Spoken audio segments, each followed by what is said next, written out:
Welcome to the latest edition of Endocrinology Updates, covering breakthroughs in the past 2 weeks. Brought to you by Lucid Quest. Plixorafenib has shown durable activity in BRAF-altered thyroid cancers. In a Phase 1 and 2A subset analysis including 16 papillary and 5 anaplastic thyroid cancer patients, all heavily pre-treated, median progression-free survival in MAP kinase inhibitor naive. BRAF V600 papillary thyroid cancer reached 63.9 months with a clinical benefit rate of 85.7%.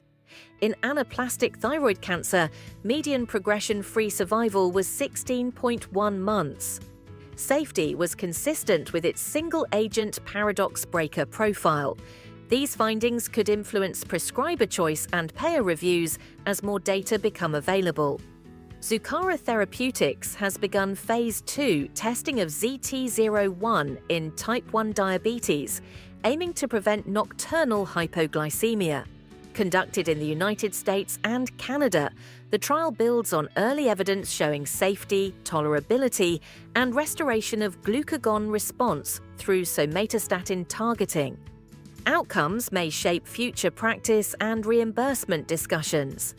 In real-world evidence from Swedish registries, continuous positive airway pressure, or CPAP, was associated with a survival benefit in adults with type 2 diabetes and obstructive sleep apnea.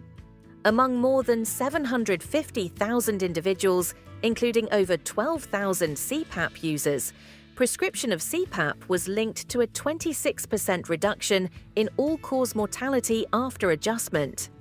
While limitations remain due to observational design, obstructive sleep apnea severity, and adherence data, the findings reinforce the role of sleep care in diabetes management. In Mexico, Hanmi Pharmaceutical has expanded its partnership with Laboratorios Silanes. Under a new licensing and supply agreement, Silanes will oversee local registration and distribution of Hanmi's combination diabetes drugs, extending a collaboration that began in 2019. This deal enhances Hanmi's formulation footprint while leveraging Silanes' local reach. The FDA has made public its complete response letter on MDMA-assisted therapy for post-traumatic stress disorder.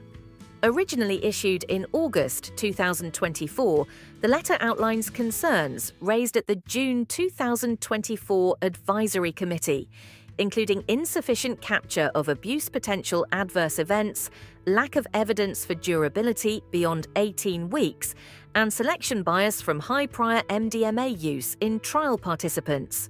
The FDA has suggested a new randomized controlled trial with broader safety assessments.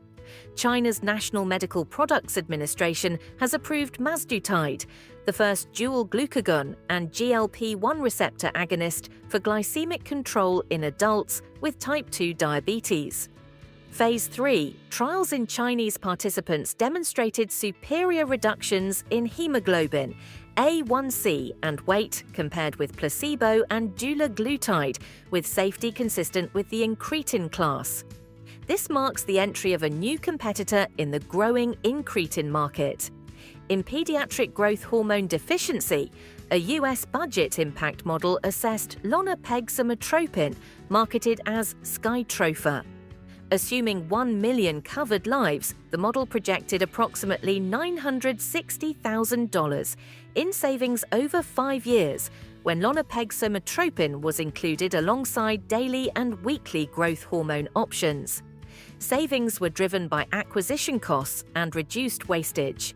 Results remain dependent on assumptions and market dynamics. Eli Lilly has reported Phase 3 data for tirzepatide, branded as Mounjaro, in youths aged 10 to 17 with type 2 diabetes. In the SURPASS-PEDS trial of 99 participants on background metformin or insulin, tirzepatide achieved a mean hemoglobin A1C reduction of 2.2% compared to 0.05% with placebo at 30 weeks. Body mass index reductions were dose-dependent, and safety was aligned with the incretin class. Effects were sustained through 52 weeks in the extension study, and a filing for label expansion is underway. Stay ahead in endocrinology research. Like, share, and subscribe for our updates. Visit lqventures.com or email us at info@lqventures.com for expert help.